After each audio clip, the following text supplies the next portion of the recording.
है, दक्षिण दिशा यमराज की दिशा है, लेकिन एक दृष्टांत हमारे यहाँ आता है जो शिव महिमा के रूप में है और ब्रह्म पुराण में जो गीता प्रेस गोरखपुर ने प्रकाशित की है ब्रह्म पुराण, अगर आप उसको देखेंगे तो उसमें पृष्ठ संख्या 174 पर वो उल्लेख है। तो उसमें वो कहते हैं कि एक ऐसी वर्णन है, ऐसी ऐसी बात का वर्णन है कि यमराज की मृत्यु हो जाती है। यमराज की मृत्यु यानी जो खुद मृत्यु के देवता, तो भगवान शिव के आसपास सारे देवी देवता पहुंचते हैं और कहते हैं आप मृत्युंजय हैं, मृत्यु पर विजय प्राप्त करने वाले हैं और आपके भय से मृत्यु भी भयभीत रहती है, आपके कोप से मृत्यु की भी मृत्यु हो सकती है। तो ये सूर्य के जो पुत्र हैं और ये समस्त देहधारियों का नियंत्रण करते हैं, इन्हें धर्म और अधर्म की व्यवस्था में नियुक्त किया गया था। ये लोकपाल की ही संज्ञा में आते हैं, अपराधी और पापी नहीं है, अतः इनकी मृत्यु नहीं होनी चाहिए और इनके बिना ब्रह्मा जी का कार्य भी नहीं चलेगा और बाकी तालमेल में भी एक व्यवस्था को बैठाना पड़ेगा और सब रखना पड़ेगा। तो इनको आप जीवित कर दें।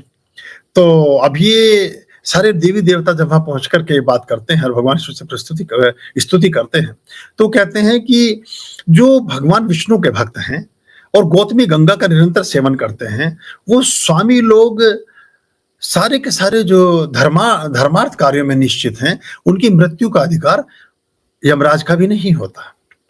तो इनको रोग और शोक देने का उन भक्तों को, उन गुरुओं को, उन महान आत्माओं को, उन संतों को, उन ऐसे प्रतिदिन पूजा पाठ में लगे रहने वाले लोगों को मृत्यु देने से पहले एक बार शिव की जो महिमा है, शिव का जो अपना एक आकलन है, उसको देख लेना चाहिए।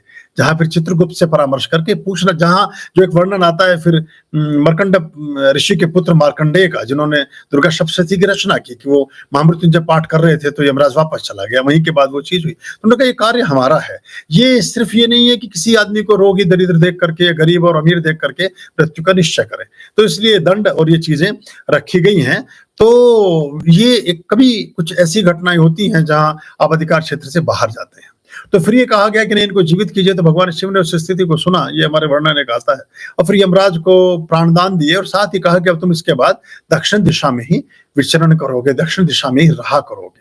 इसलिए दक्षिण दिशा को यम की दिशा कहा गया है और उसको त्याज्य माना गया है कि दक्षिण दिशा के घर में अगर हम रहेंगे तो जब उस द्वार को खोलकर बाहर निहारेंगे अप्रत्यक्ष रूप से, तो हम यमराज का ही दर्शन करेंगे। यानी कि धीरे धीरे हम सब चीजों के क्षरण की ओर जाएंगे, वो चीजें धीरे धीरे हमारे जीवन में मृत्यु को उपलब्ध होने लगेंगी। यम को देखेंगे तो चीजों का समापन होगा और धीरे धीरे हम भी समाप्त हो जाएंगे। ये विचार जो आपने पूछा दक्षिण दिशा और यम का, ये वहां से प्रदान हुआ। पहले यम की दिशा दक्षिण नहीं थी, लेकिन इस जो ब्रह्म पुराण की कथा है, इसके अनुसार फिर वो वहां उनका एक स्थापना की गई और वो अपने अस्तित्व में रहे।